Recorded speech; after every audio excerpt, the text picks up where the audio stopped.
Yes. Srila Goswami is inquiring about What is Śrī Goswami inquiring about? Narada Muni birth and activities. Come again? Sri Narada Muni birth and activities. No, that's wrong answer. What is the inquiry by Śrī Goswami?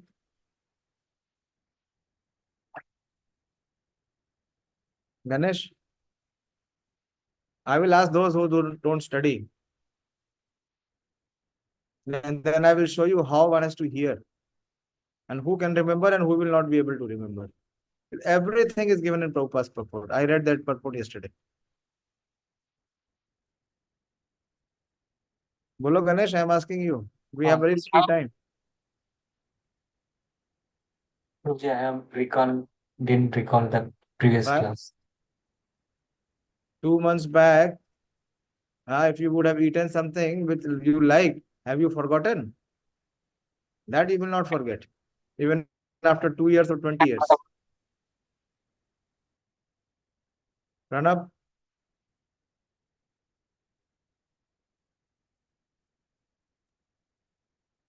You are supposed to daily read Srimad Bhagavatam. Sorry, Prabhuji, I also forget.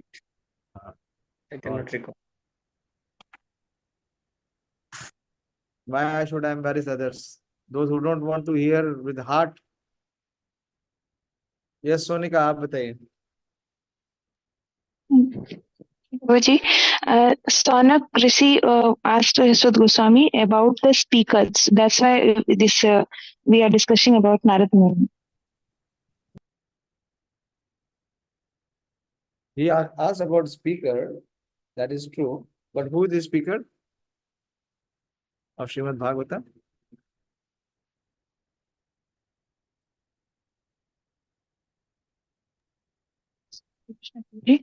Am I audible? Yeah. Who is the speaker of Srimad Bhagavatam?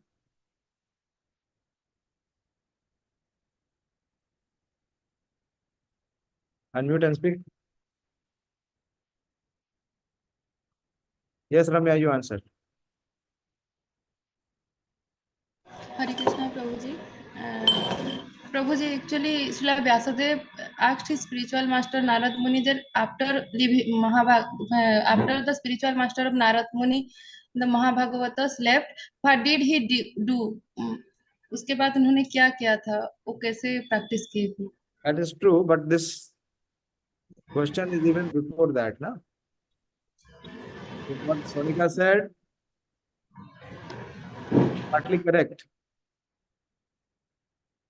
This question has been asked by Śrī Kṛṣṇa, but what is the question?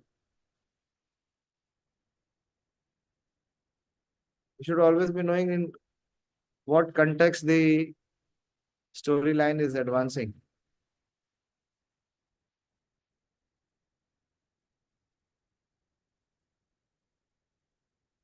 Sonika, you remember now? What was the first question of Śrī Kṛṣṇa?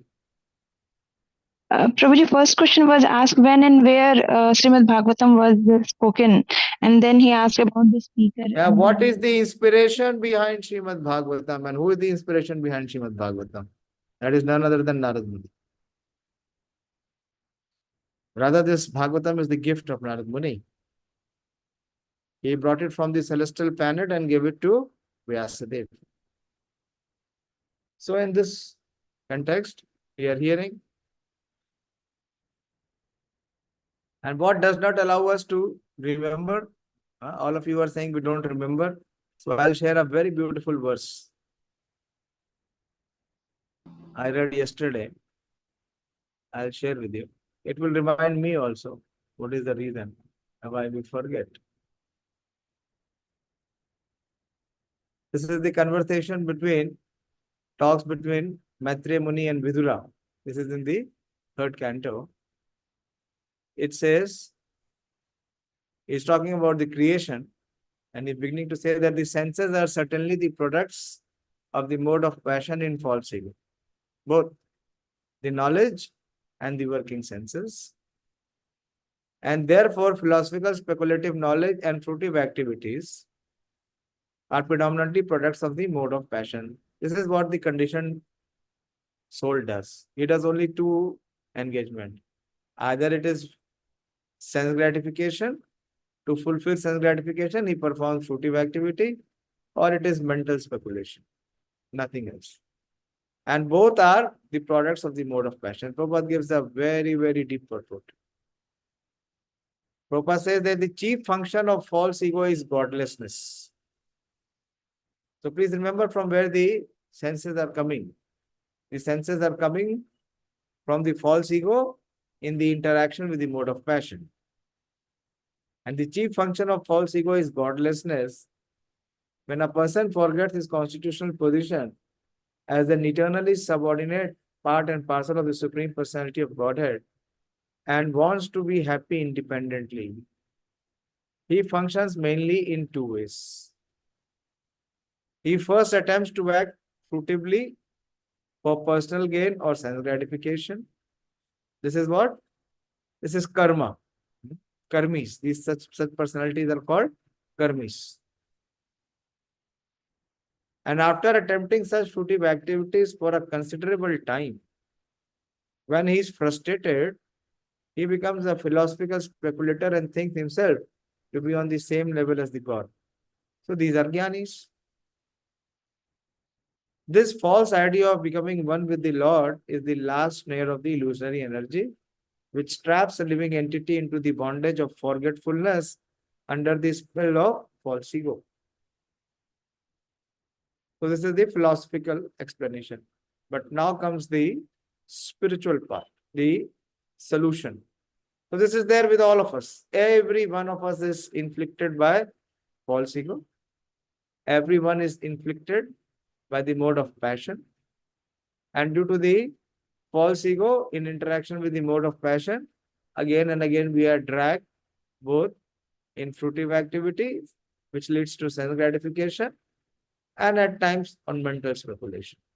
So this is all the characteristics of one being guided by false ego. The best means of liberation from the clutches of false ego. Now comes the solution. Prabhupada gives a very, very emphatic solution. The best means of liberation from the clutches of false ego is to give up the habit of philosophical speculation regarding the absolute truth. One should know definitely that the absolute truth is never realized by philosophical speculations of the imperfect egoistic person. The absolute truth of the Supreme Personality of Godhead is realized by hearing about Him in all submission, from love, from a bona fide authority. Very profound, very crystal clear. One who is the representative of the 12 great authorities mentioned in the Srimad Bhagavatam 6.3.20. By such an attempt only can one conquer the illusionary energy of the Lord, although for others she is unsurpassable, as confirmed in Bhagavad Gita 7.14. Read this purport as many times. 3.5.31. Clear. This is where the difference is.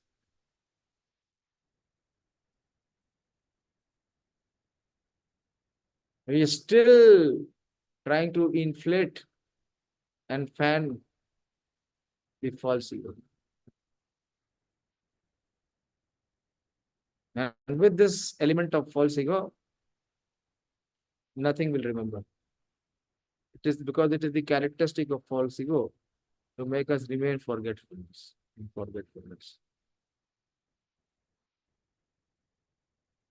So Bhagavatam is the best means. So hearing is most important. If you don't eat one day, nothing will change. If you even don't sleep, nothing will change. But if you don't hear, what will happen? Your false ego is going to become more prominent. And this is what is continuing. It will continue. This is what does not change. Body changes. The gross body changes. What does not change? What does not change, Pranav? Soul. Before the soul, the subtle body carries the soul. The soul is trapped in the subtle body. The subtle body, which comprise of, see, one can even have the feeling of mind. So, my mind is not in, right perspective or right mood. One can make out the position of the mind. One can even make out the position of the intelligence. But false ego, one cannot make out. It's very subtle. Very subtle. And this is where the first covering is of the soul. And as Prabhupada says, very brilliant, is that the chief function of the false ego is godlessness. How it is godlessness? Because false ego forces us to identify ourselves with matter, not with spirit. And there is only one remedy, is to hear. But how the hearing has to be done, Prabhupada gives here very clearly. That is why you can see these Matajis remember and Prabhujis forget. They are not able to remember. Because hearing is not done by the head. Hearing is done by the heart. What is the position of the heart? Accordingly, one will remember or one will forget.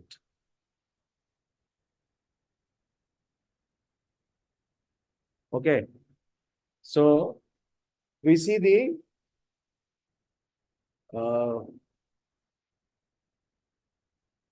life of Narad Muni in this section. From 16th verse, Pradeep. So I'll just give a recap of this. So the three questions which were asked were regarding Srimad Bhagavatam, where, when, how, and by whose inspiration did Vyasadeva compile Srimad Bhagavatam, and then who was the listener. It talks about Parikshit Maharaj. So that will come in the end of this chapter, in this canto, sorry, not chapter. And then about Shukadeva Goswami. So these three questions will constitute the first canto. So in this we saw the chapter of Narad Muni's instruction on Srimad Bhagavatam, and further there is the history of Sri Narad Muni. So Narad Muni speaks about his past life. In his past life, he was the son of a maid servant, and he had the opportunity to meet the pure devotees, 4 pure devotees. And by their mercy and blessing, he could follow the spiritual path, which was very lovingly bestowed to him by these Bhakti Vedantas. So what happened was that his mother passed away, and he left the place and moved towards the forest. Alone, lonely. Young boy, maybe of 5 or 7 years old. So we'll see the 16th verse.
Okay.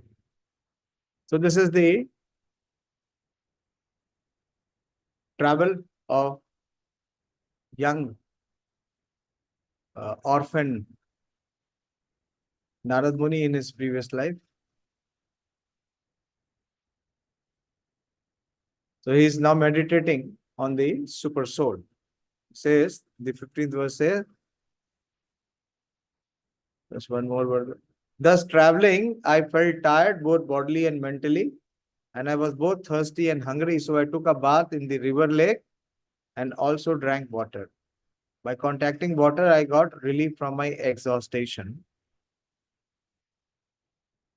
And then after that, under the shadow of a banyan tree in an uninhabited forest, I began to meditate upon the super soul situated within, using my intelligence as I had learned from the liberated soul.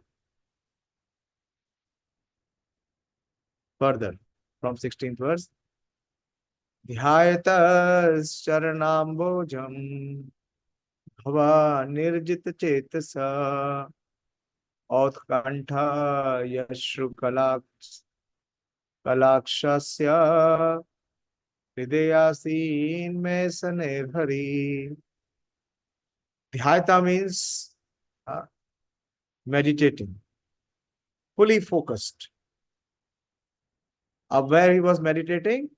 caraṇāmbhojaṁ, on the lotus feet of the localized personality of Godhead.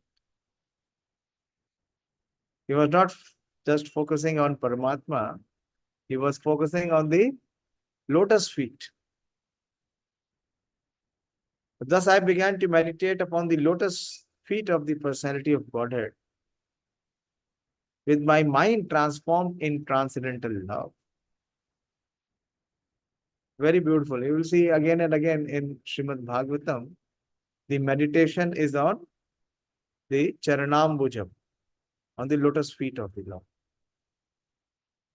Anyone knows why it is told to meditate always only on the lotus feet of the Lord, not on the lotus face of the Lord? Why not on the lotus face? Why one has to meditate on the lotus feet?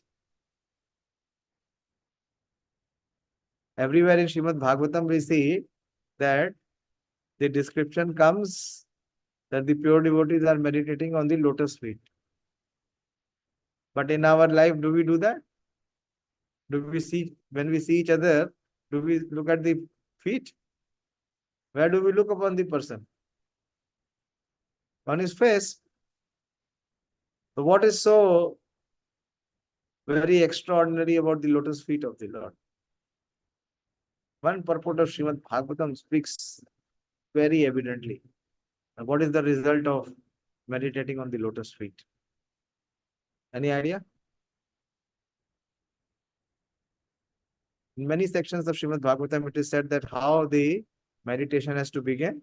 It has to begin from the lotus feet.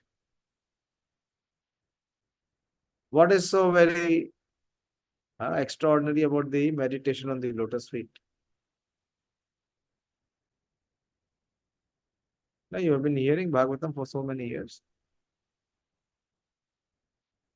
Anyone?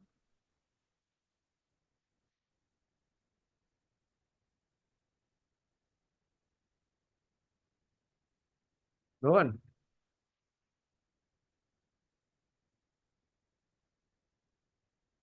By meditating on the lotus feet of the Lord,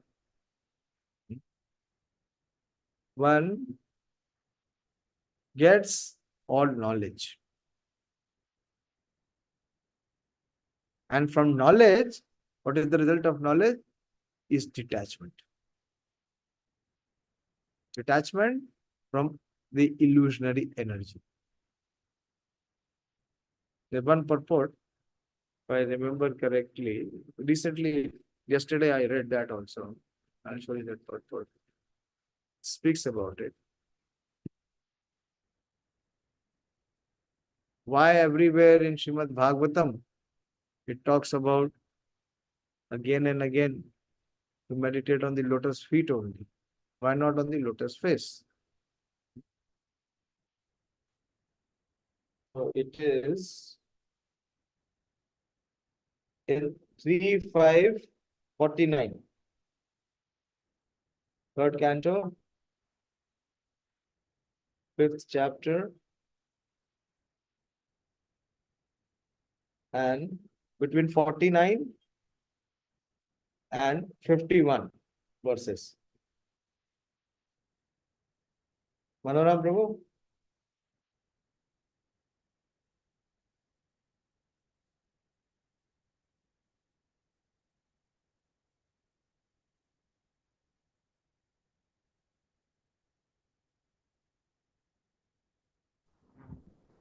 Is this the words?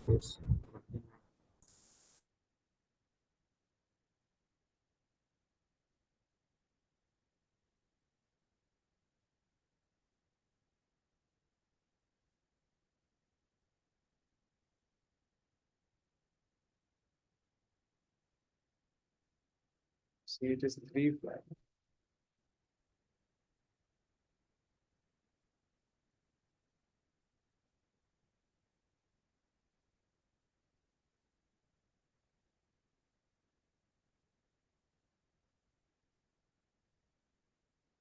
The 42, sorry.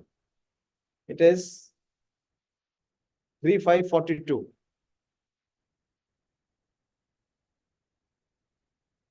Or 41, start from 41. 41 and 42.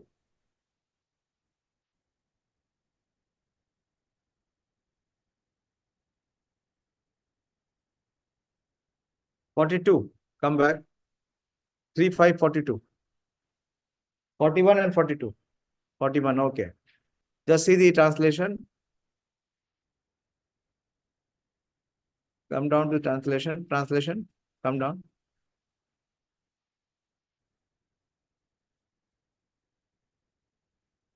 It says that lotus feet of the Lord are by themselves the shelter of all places of pilgrimage. The great clear-minded sages, carried by the wings of the Vedas, always search after the nest of your lotus-like face. Very, very profound. Some of them surrender to your lotus feet at every step by taking shelter of the best of the river Ganges, which can deliver one from all sinful reaction. Because Ganges is what? It is the sanctified waters of the lotus feet of the Lord.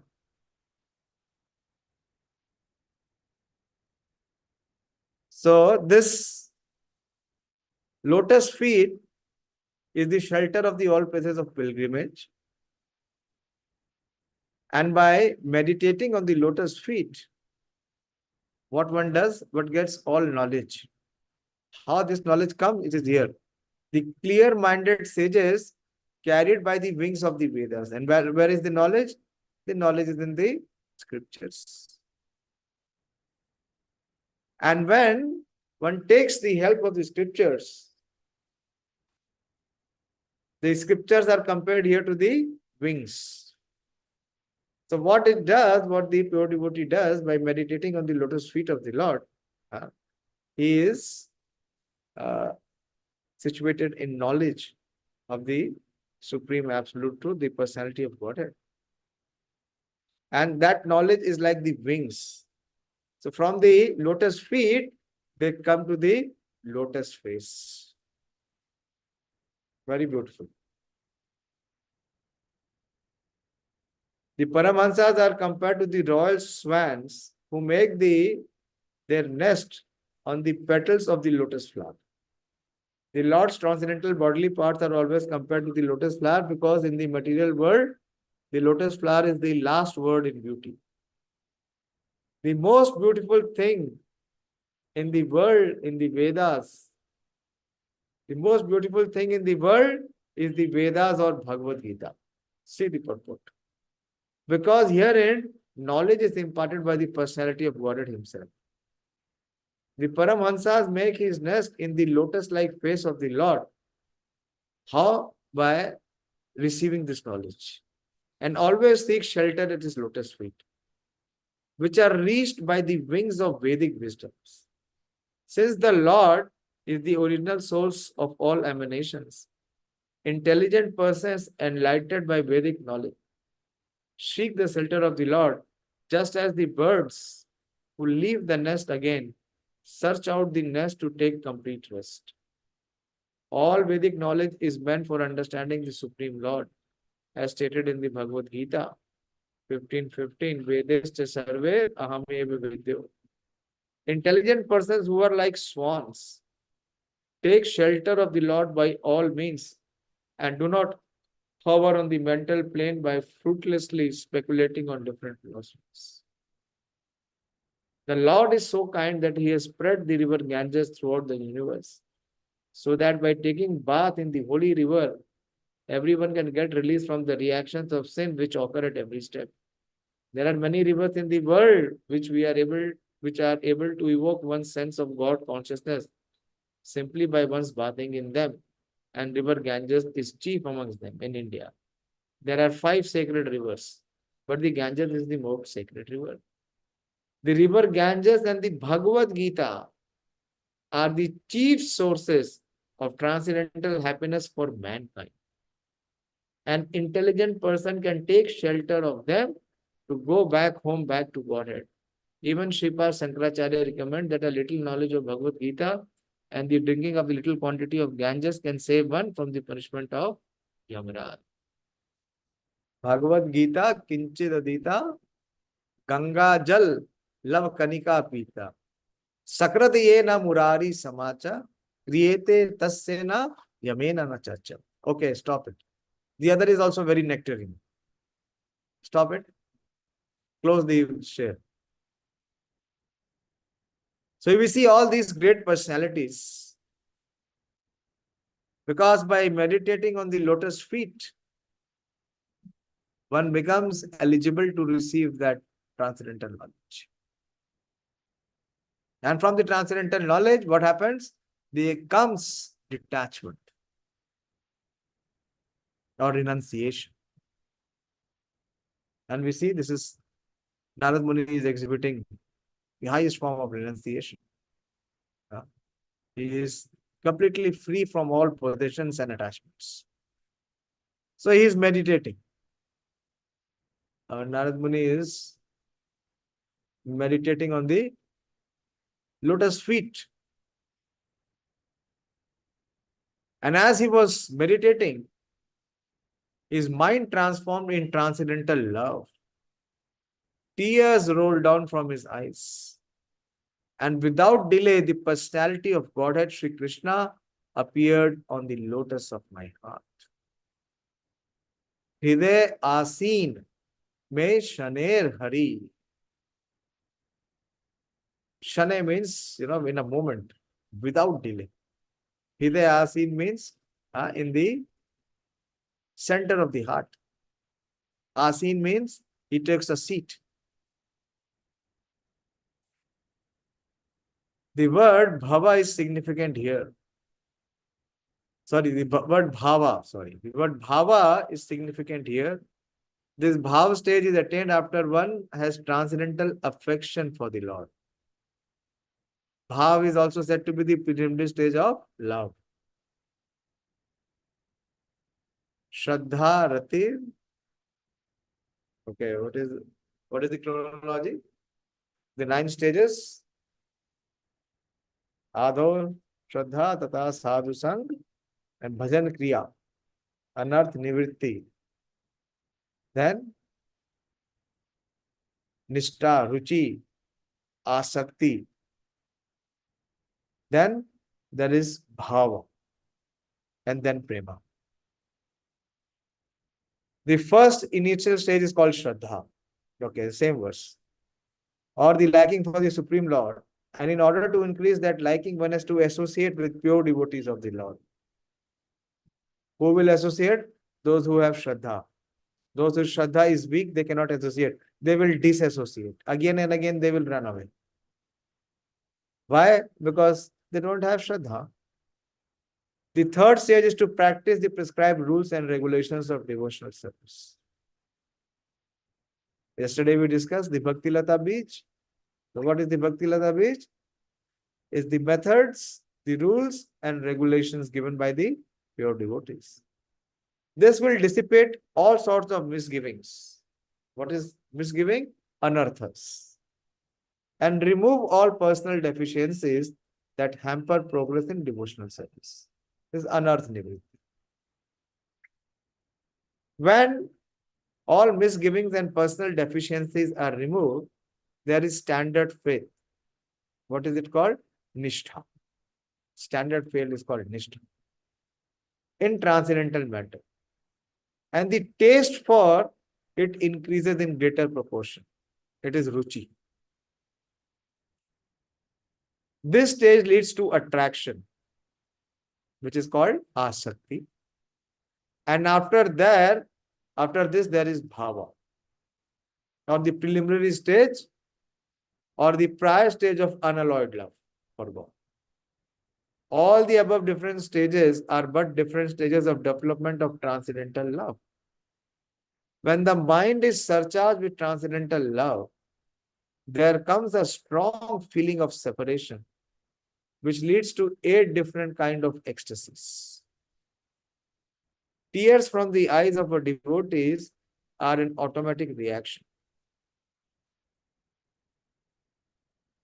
Romancha kampa ashru.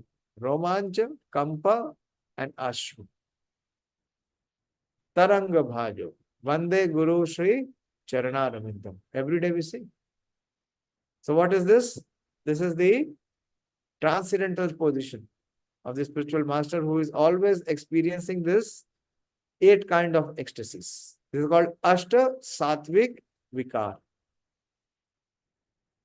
And because Sri Narad Muni in his previous birth attained that stage very quickly after his departure from home, it was quite possible for him to perceive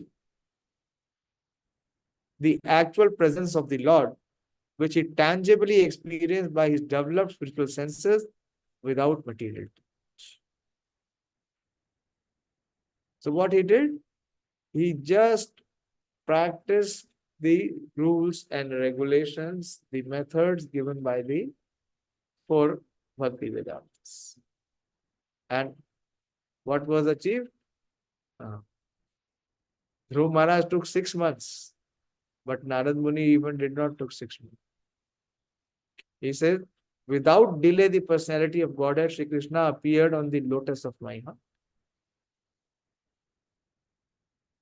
hṛdy āsīn mein śanair hariḥ.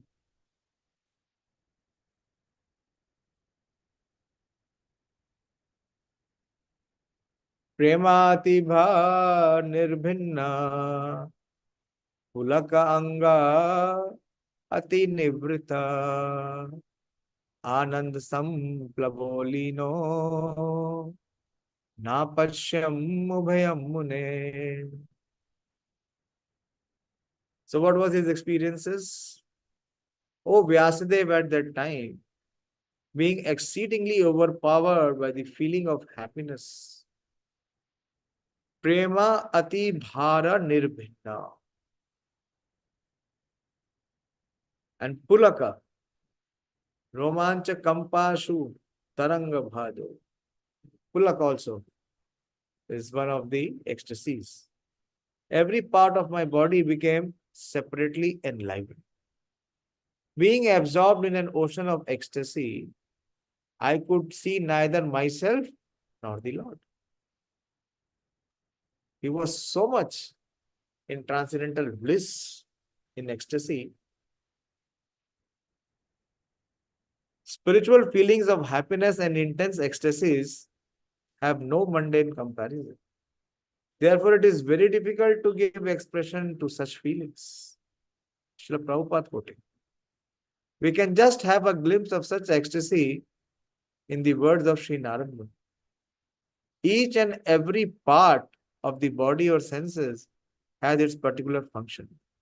After seeing the Lord, all the senses became fully awakened to render service unto the Lord, because in the liberated state, the senses are fully efficient in serving the Lord. As such, in that transcendental ecstasy, it so happened that the senses become separately enlivened to serve the Lord. This being so, Narad Muni lost sight of both himself and the Lord simultaneously. It's a very high position. Prabhupada says it is very difficult to express the feelings. So what he saw? Rupam bhagavato yattan manakantan suchapaham apashyan sahas sotashthe vaikallavya durmanoiva. The transcendental, he saw the beautiful form, Rupam Bhagavato. He saw the transcendental form of the Lord. And his mind, desire was completely satisfied. The transcendental form, the Lord as it is, satisfied the mind desire. And at once erases all mental incongruities. Upon losing sight of that form, I suddenly got up, being perturbed. As is usual when one loses that which is desirable. So we saw in the case of Dhruv Maharaj also, that when he was very intensely meditating, he could have the audience of the Lord in his heart. But then he lost that audience. Here also we see that Narad Muni, he lost the sight of the beautiful form, the transcendental form. So Prabhupada said that the Lord is not formless, is experienced by Narad Muni, but his form is completely different from all forms of our material experience. For the whole duration of our life, we go on seeing different forms in the material world, but none of them is just apt to satisfy the mind, nor can any of them vanish all perturbance of the mind. These are the special features of the transcendental form of the Lord. And one who has once seen that form is not satisfied with anything else. No form in the material world can any longer satisfy the seer. That the Lord is formless or impersonal means that he has nothing like a material form and is not like any material personality.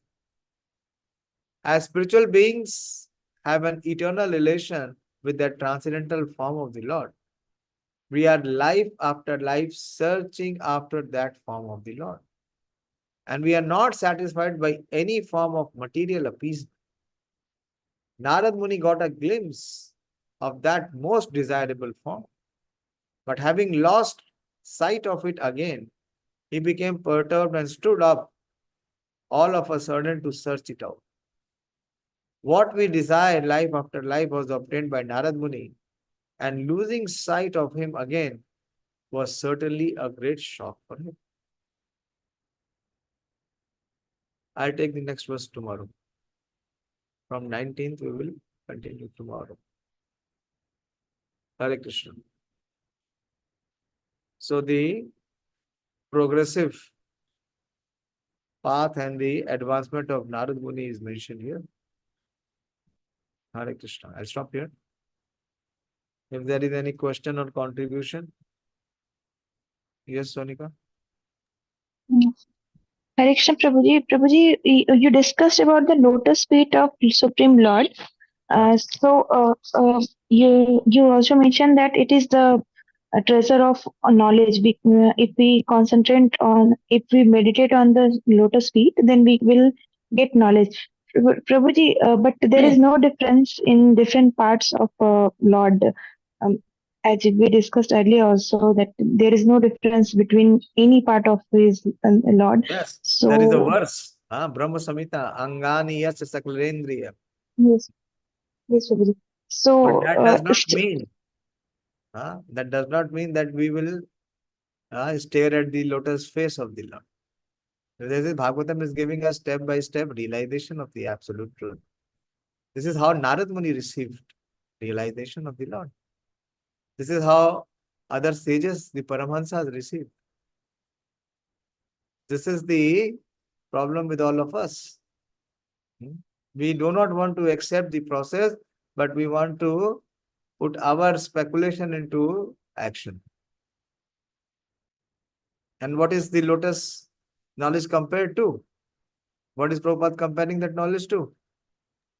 Wings, Prabhuji. Bhagavad Spiritual Gita. wings. Bhagavad Gita. This is where we get to know that how Krishna is the supreme personality of Godhead. How surrender will come? By trying to drink nectar from his face and think that I am in conjugal relationship with the Lord. This is what the aspiration is of a conditioned soul.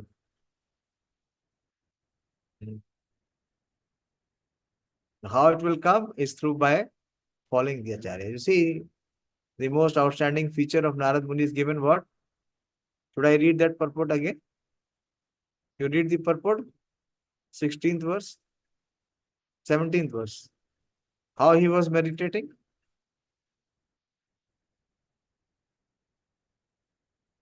What was the process he adopted for meditating? Please answer. Anyone can answer.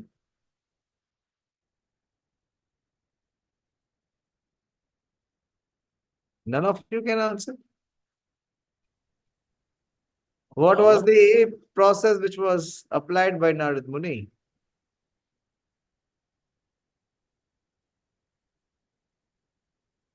I have to open again.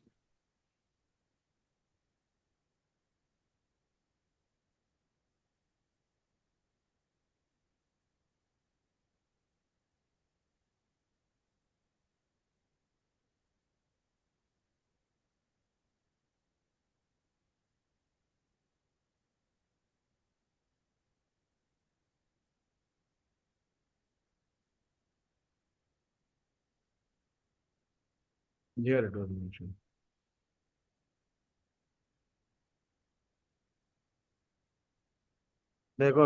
One should not meditate according to one's personal will. First thing Prabhupada is warning us. One should know perfectly well from the authoritative sources of scriptures through the transparent medium of bona fide spiritual master, and by proper use of one's trained intelligence for meditating upon the super soul dwelling within the every living being. This consciousness is firmly developed by a devotee who has rendered loving service unto the Lord by carrying out the orders of the spiritual master. Śrī Naraji contacted bona fide spiritual master, served them sincerely and got enlightenment rightly. Thus he began to meditate. And it is mentioned here also.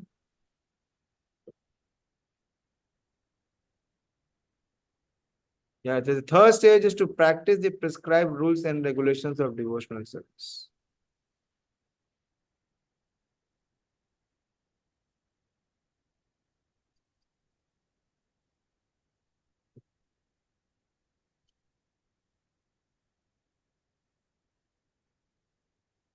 So Narad Muni's greatest qualification is that he completely followed what the Bhakti Vedantas gave him. He did not speculate or he did not change it. It was not his question. Once I gave a class few months back in Punjabi. So Prabhupada is saying that if you have to offer flower and tulsi at the Lord, where will you offer? On the face? Where you will offer? Huh? You unmute and speak. Feet, Prabhuji. Lotus feet, Prabhuji. Yeah. So Srimad Bhagavatam in at least 3 places recommend how the meditation has to begin from the lotus feet. And somehow this was very inspiring. We were discussing yesterday. Our Bhakti Vaibhav session has resumed. That this is the abode of all knowledge. The lotus feet is the abode of all knowledge. What it means to receive knowledge. Through knowledge we get the sambandha gyan.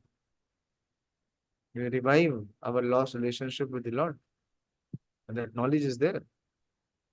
And that knowledge gives us the wing to see the lotus face of the Lord. And more importantly, if we will go to the other verses, it will speak that from knowledge will come detachment. How ruchi taste will come in Lord when we are detached from the material world. Why we are not getting taste in spiritual activities? Why? Because our distaste in material activities has still not happened.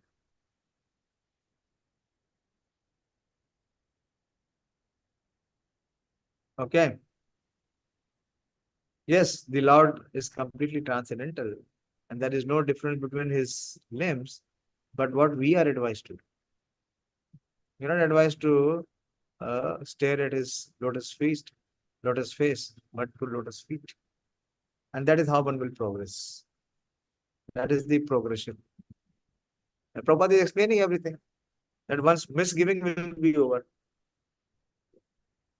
Unless and until the misgivings are over, the anarthas are over, how can we appreciate the form of the Lord? How can we appreciate his greatness? So how it begins, the process is given here in Srimad Bhagavatam. This is Narad Muni is the greatest Mahajan. Swayambhu Narada Shambhu Kumaro Kapilo Muni Manu. Yeah.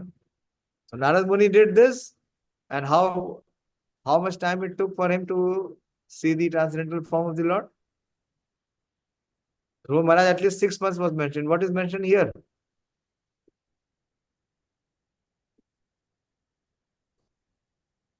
Without delay. Without delay, immediate. So, one who is coming in disciplic succession, what is he supposed to do? He's trying to find his own way or follow the way given by the Acharyas and Mahajan. What is the greatest achievement of our Guru Maharaj? Why? Today I was speaking to one devotee from Vrindavan. He is a disciple of His Holiness Radhanath Swami Maharaj. And he was saying, so many of my God brothers are now regretting that they had the opportunity to associate with Maharaj, but they could not understand Maharaj's spiritual stature. They missed the opportunity. Even one devotee from our group wrote that I had the opportunity to take shelter of Maharaj, but I delayed it and I missed it. I missed it.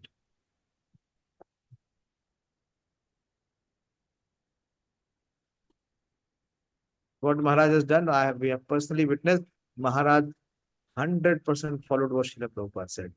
In his life, there was nothing else. There was only one thing in his life. To do as what Srila Prabhupada said. Nothing else. Nothing else existed in this world for him. The most important thing, the most difficult thing is to follow, as it is being told. That is what it is now. See the root I just shared with it. The false ego in the interaction with the mode of passion. It will only push the jiva to perform two things.